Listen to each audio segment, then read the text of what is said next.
Ils sont enfin là les amis, ils sont dans mes oreilles, les nouveaux AirPods Pro 2. Alors bien sûr, il n'y a pas de changement de design, il n'y a pas de nouvelles couleurs non plus, mais à l'intérieur tout change, il y a aussi beaucoup d'améliorations, on va le voir juste après. Mais est-ce que ça vaut le coup de mettre autant d'argent dans ces petits écouteurs? C'est ce qu'on va aller voir dans cette nouvelle vidéo. Bon, pas de nouveau design, pas de nouvelles couleurs, mais ils sont toujours très classe. C'est vrai qu'il n'y a rien qui les différencie de l'ancienne génération. Ces petits écouteurs font toujours 5 grammes chacun. Alors on a quand même des nouveaux embouts, taille XS pour les petits conduits auditifs. Ça, je trouve ça vraiment bien.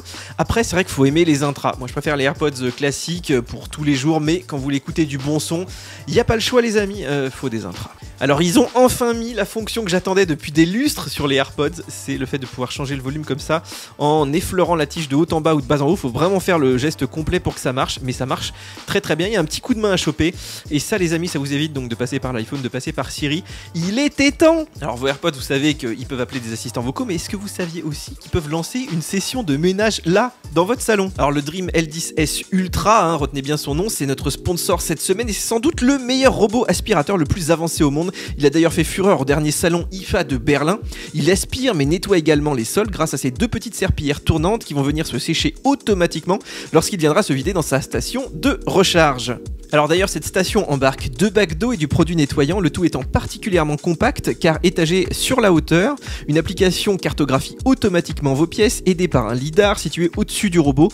Celui-ci se faufile d'ailleurs très bien sous les meubles, il évite les obstacles, il nettoie les tapis, il détecte les escaliers et il est possible de lancer un nettoyage que dans certaines pièces, tout est vraiment paramétrable, de la force d'aspiration jusqu'à l'humidité des serpillères. Alors il est compatible Alexa ou Google Assistant, vous n'avez même pas besoin d'appuyer sur des boutons ou de lancer une application pour votre nettoyage. Bref, depuis que je l'ai, j'ai gagné un temps fou pour nettoyer mes sols et l'entretien est vraiment minime. Alors il est vendu 1199 €, c'est vraiment du haut de gamme et il est disponible chez Boulanger cette semaine en exclu, donc je vous ai mis tous les petits liens pour l'acheter sous la vidéo. Alors le boîtier il fait exactement les mêmes dimensions, il y a une petite batterie à l'intérieur, il pèse 50 grammes donc ça va. Moi ce que j'aime bien c'est qu'il rentre pile dans la petite poche du jean, ça c'est assez cool. Ils ont quand même regardé rajouter une petite encoche pour mettre une dragonne, par contre c'est Apple, c'est-à-dire que voilà, ils vous donnent pas la dragonne, je trouve ça incroyable, c'est incroyable. Alors je vous l'ai dit, à l'intérieur tout change, là on a une puce U1 qui est hyper pratique pour utiliser l'application localisée, si vous les avez perdus, vous pouvez vraiment les retrouver là avec les petites flèches. En plus il y a un petit haut-parleur donc il peut faire du bruit, ce qui n'était pas le cas avant, ça change aussi complètement la vie. Et puis ça marche toujours aussi avec les écouteurs font du bruit si vous les perdez, vous pouvez aussi les retrouver, par contre eux ils n'ont pas la puce U1 donc voilà, ce sera uniquement à l'oreille. Alors tout change aussi au niveau de la charge, bon malheureusement pas en USB-C, ça c'est vraiment dommage, c'est du Lightning, dire que l'année prochaine il y aura sûrement un iPhone USB-C, mais bref, par contre il est vraiment MagSafe, c'est à dire que regardez, il s'aimante, voilà, et surtout il fait un petit bruit quand vous le posez grâce au haut-parleur, mais alors surtout la nouveauté que je préfère c'est que vous pouvez le mettre sur le galet de l'Apple Watch. Alors ça c'est vraiment le truc que je voulais sur l'Apple Watch Ultra, donc ça marche sur les deux, malheureusement c'est pas le cas, mais ça vous permet d'emporter uniquement, voilà, cette partie-là, uniquement le galet en voyage, ça c'est vraiment bien vu. Alors Apple vous dit qu'il résiste à l'eau et à la transpiration, mais attention, c'est juste les projections, c'est-à-dire si vous le mettez dans une piscine, dans un lavabo, s'il tombe dans une rivière, vous perdez immédiatement la garantie, donc attention, surtout là, s'ils sont tout neufs, ça coûte quand même cher ces petites bêtes-là. Alors je vous l'ai dit, à l'intérieur tout change, on a une nouvelle puce H2 pour le traitement du son, des nouveaux transducteurs, des nouveaux amplificateurs, mais ça vaut quoi en termes de son? Pour ça on a demandé à June, notre spécialiste audio, il a plein de petites machines pour vous faire des belles courbes, donc June c'est à toi, dis-nous ce que tu penses du son des nouveaux AirPods Pro. Alors Apple avec ses AirPods Pro 2 s'est appuyé sur une nouvelle puce H2 et de nouveaux haut-parleurs et on peut dire que la différence elle saute aux yeux dès les premières minutes d'écoute. Donc le son des AirPods Pro 2 il est plus plein et avec des basses réellement plus présentes mais qui restent agréables et maîtrisées. Elles sont pas boueuses et puis elles ne viennent pas empiéter sur le reste du spectre. Il y a une dynamique réjouissante pour des écouteurs Bluetooth et des aigus brillants et définis, donc c'est une vraie évolution franche et enthousiasmante. Si on regarde notre courbe de réponse en fréquence, on constate qu'Apple a conservé une signature sonore proche des AirPods Pro dans les médiums et une partie du haut médium, et puis ils ont mis l'accent sur le grave efficace, donc entre 35 et 120 Hz, puis dans le bas médium entre 120 et 350 Hz, et à nouveau un boost entre 4500 Hz et 12 kHz, la fin du haut médium et des aigus. Donc on a un son plus punchy sans perdre en détail et au point d'avoir l'impression d'une écoute écoute un peu plate en repassant sur la première génération d'AirPods Pro. On peut dire sur ce point que les AirPods Pro ont plus grand chose à envier à leurs concurrents et ça c'est une bonne chose. Passons à l'ANC. Quand Apple l'annonce 2 fois plus performant, c'est compliqué à vérifier, mais la puce H2 elle fait encore des merveilles sur ce point-là. La réduction elle est d'un très bon niveau maintenant. Il y a seuls les tout derniers Bose Quiet Comfort Earbuds 2 qui font peut-être légèrement mieux. Là il y a un vrai progrès dans les fréquences graves et les voix par rapport à la génération précédente. Le rendement de mon ventilateur et de la climatisation ils sont moins perceptibles. Il faut même tendre l'oreille pour les entendre, ce qui n'était pas le cas auparavant. Et les voix, si elles sont pas trop proches, elles sont aussi mieux gommées. Donc l'amélioration, elle est immédiatement perceptible et bienvenue.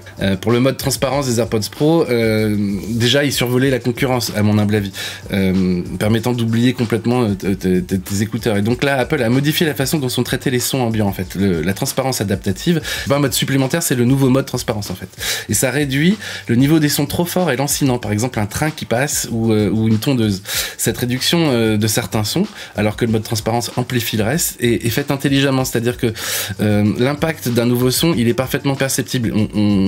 Ça permet de réagir en cas d'urgence et par contre ça réduit les nuisances sonores au niveau trop élevé sur la longueur. Résultat, c'est désormais possible de garder une oreille sur ce qui se passe autour de vous, donc le but premier du mode transparence, sans être gêné par des bruits agaçants au volume trop élevé. Donc ça c'est pratique. Dernier point, l'audio spatial personnalisé. Alors là je suis moins convaincu par contre.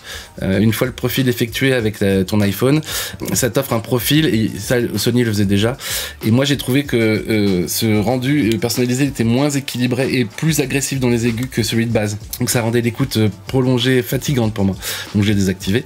Et il y a un souci aussi sur ce point, c'est qu'on peut pas passer de l'un à l'autre quand on veut. Soit il active en permanence, soit on le désactive et alors il faudra refaire la configuration et l'analyse via la caméra pour y avoir accès. Et ça c'est assez pénible. Alors comme leurs concurrents, les AirPods sont très mauvais en conversation téléphonique. Ça, on est un des rares à le dire, vraiment à souligner cet aspect. C'est vraiment un supplice pour vos correspondants. Est-ce qu'ils ont amélioré les choses ou pas sur cette version? Petit test. Alors là, je suis avec les AirPods Pro 1, première version. Il y a un petit peu de vent, vous l'entendez peut-être derrière. Donc ça, c'est un peu les pires conditions quand il y a des bruits extérieurs comme ça. En général, il aime pas trop. On va voir maintenant si ça s'améliore avec les deuxièmes versions. Alors là, je parle donc dans les micros des AirPods Pro 2. Donc on va voir si la qualité sonore s'améliore ou pas. Il y a un petit peu de vent. Voilà, on est en extérieur, c'est souvent les pires conditions. Les pires conditions étant en ville, évidemment. Bon, je crois que c'est très net, les amis. On a une amélioration. Je n'ai jamais vu ça. Vraiment, c'est bien meilleur en extérieur. Il y a un gros travail qui a été fait par Apple. Vraiment, chapeau bas. Moi, j'attendais ça depuis très longtemps. C'est pas parfait, mais ça permet quand même de largement améliorer les choses en extérieur. Alors, autonomie 6 heures. On les a même dépassés là en lecture. Donc ça, c'est vraiment génial. Une journée complète, hein. Évidemment, vous les chargez de temps en temps. Donc en général, quand vous mangez et tout, vous les mettez pas. Donc ça dure toute la journée. Vous avez 30 heures avec la boîte. Donc vous pouvez vraiment partir en week-end avec. Sans souci, même une petite semaine si vous les utilisez pas trop. Donc vraiment niveau autonomie, moi je trouve, vu la taille des petits écouteurs comme ça, c'est vraiment parfait. Alors avant de conclure, j'ai noté quand même 2-3 petits trucs assez rigolos. Déjà quand je les ai associés, regardez, ils s'appelaient AirPods de Lali, le temps de ranger son lit. Franchement, j'invente rien, je sais pas comment c'est possible, ils étaient neufs. Dites-moi dans les commentaires hein, si vous avez eu un truc comme ça.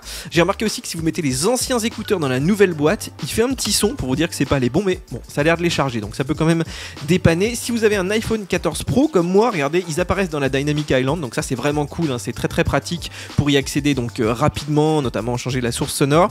Et enfin depuis iOS 16, donc mettez à jour vos appareils, regardez, on a accès au réglage des AirPods directement depuis l'application réglage, donc ça c'est beaucoup plus simple hein, pour faire toute votre petite tambouille, les petites tapes, etc.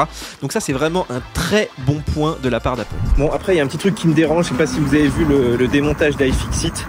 Mais ces AirPods Pro sont quasiment indémontables, enfin sûrement recyclables, mais pas vraiment réparables. Et ça, moi, ça me dérange un petit peu, ce double discours permanent d'Apple. Faites ce que je dis, pas ce que je fais. Bon, après, est-ce qu'ils ont vraiment le choix sur des produits comme ça? Je vous le demande. Et là, vous avez un petit extrait aussi du son à vélo. Bon alors après une semaine dans mes oreilles, il est temps de conclure et franchement je suis bluffé. Apple a amélioré ce produit sur tous les plans, sur la qualité du son, sur la qualité des micros, le son spatial, la transparence adaptative. Ils sont plus faciles à charger, à retrouver, à accrocher. Et puis c'est toujours des AirPods avec tous les atouts des AirPods en termes d'intégration avec les produits Apple, les facilités de configuration, l'appel à Siri, le basculement automatique qui marche d'ailleurs beaucoup mieux là depuis iOS 16. Je trouve que ça s'est vachement amélioré. Il peut aussi vous annoncer vos notifications directement dans les oreilles. Est-ce que vraiment on n'aurait pas ici un produit sans faute? Un premier 10 sur 10 là depuis très longtemps sur un produit Apple sur Mac Forever. Mais écoutez, je vous invite à aller lire le test de June, hein, je vous ai mis le petit lien dans la description. Et voilà les amis pour ce test des AirPods Pro 2e édition. Je vous ai mis tous les liens pour les acheter au meilleur prix sous la vidéo. Je vous invite aussi à commenter, hein. Dites-moi surtout si vous les avez achetés, est-ce que ça vaut le coup de mettre autant d'argent là-dedans. Bien sûr, notre indépendance aussi est très importante, donc prenez un petit abonnement VIP, hein. On n'est pas dépendant d'Apple, on n'est pas payé par les marques pour faire toutes ces vidéos. Lâchez aussi un petit pouce, abonnez-vous à la chaîne et puis nous on se retrouve très bientôt ici pour une nouvelle vidéo. Ciao ciao.